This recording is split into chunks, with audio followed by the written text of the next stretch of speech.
Hello tacticians, it's Nox here, and so is the final Aun'shi legendary event. So this is your final time to unlock him if you haven't already got him unlocked, or if you have got him unlocked, it's the final time that you'll be able to promote the character without using legendary orbs. So really, if you want this character, and he is very good in a couple of areas, you'll want to get as far with him as possible. But before we go into any more, I want to say my usual thank yous, and today they go to Elwolfsk, Tree, Famine, Lord Maximum, I see what you did there, and Andrian. All of you have used my friend code, and it is very much appreciated. So thank you very much. And now, let's have another quick look at this event.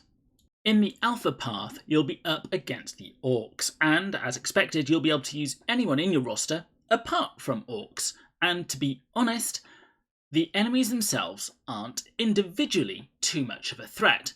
The Grots and Orc boys will flee and aren't that difficult to kill. Only the Grot tank will give you that moderation of danger with the amount of damage it will put out. Now, obviously, this is putting aside the special characters which you will meet from, I think, Battle 8 or 9 onwards. The one thing that you do need to watch out for is their numbers. They do put out more enemies than any of the other paths, especially if the Grots are allowed to get out of control, and they will be all over the map if you don't keep them in check. However, as I said, their damage output isn't that great, it's just that number which can possibly weigh you down. So if you're looking to get those few extra points, this will probably be your first port of call. In the beta path, you will be up against the Black Templar.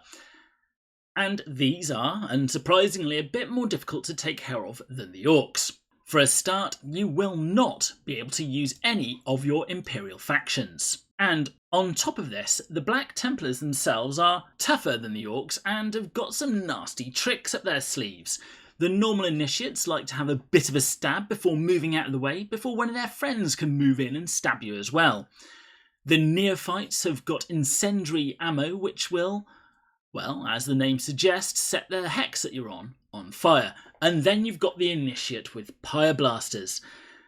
And these act very much like Vindicta, where it will affect an area with that fire. And adding them all up, it starts to get a bit more dangerous. On top of that, from Battle 10 onwards, you'll start coming across the named characters that we have started to collect, starting with Brother Godswell. And I'm not yet sure if he has had the same buff in the Philosophies of War as our roster has with his recent change. So be wary.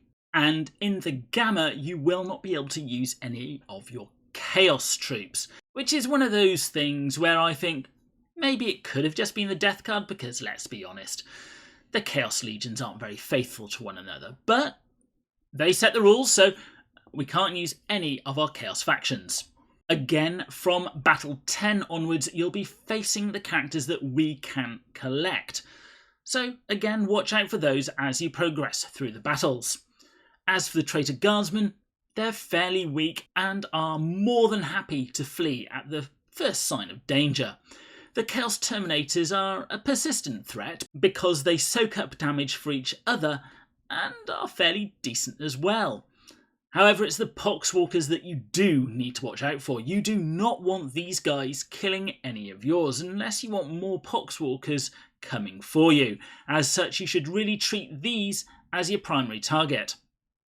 The bonus being, if you kill a Poxwalker, there's a chance that the Traitor Guardsmen which are next to it will flee as well. So how far have I got in this event? Well, on screen I've put all my characters, and I do apologise, you may need to squint a bit, but we're getting more and more characters and it is starting to get harder and harder to fit them all on screen. But with this roster, I believe I'll be able to get Aun'shi here up to 5-star legendary, which I'll be more than happy with. My first port of call will be Alpha. As I mentioned earlier, I think this is the easiest track to do because of the fact you only can't use Orcs, and as I think most people are well aware, Orcs are probably the weakest faction in Tacticus, and as such, virtually everyone puts their focus elsewhere, which is going to make this track much easier. Once that is done, I'll probably go on to the Gamma track, as you can still use your Imperial troops. And if you have Isabella, she is the one that will pretty much walk you through everything up to Battle 12, as long as you have a decently armoured team to back you up. I'll probably give an update later on during the week to let you know how well I'm doing. And Beta is probably the hardest path for me, but depending on how well geared up your Necrons are, there could be some easy points to be gained from the mechanical only, as none of the Necrons have Resilient, and so just from those two alone you're looking at nearly 150 points, as well as the bonus for defeating all enemies. The trouble is, of course, keeping up with the damage that those Black Templar can put out in a single turn.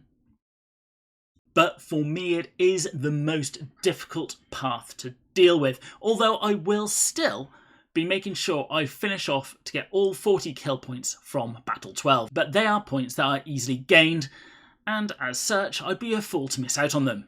And also remember, even if you don't unlock the character, it's worthwhile getting as many points and shards as possible, because I believe the Oh So Close offers are offered for the legendary events too, so if you're 10 or 20 away, you may get that pop-up appear.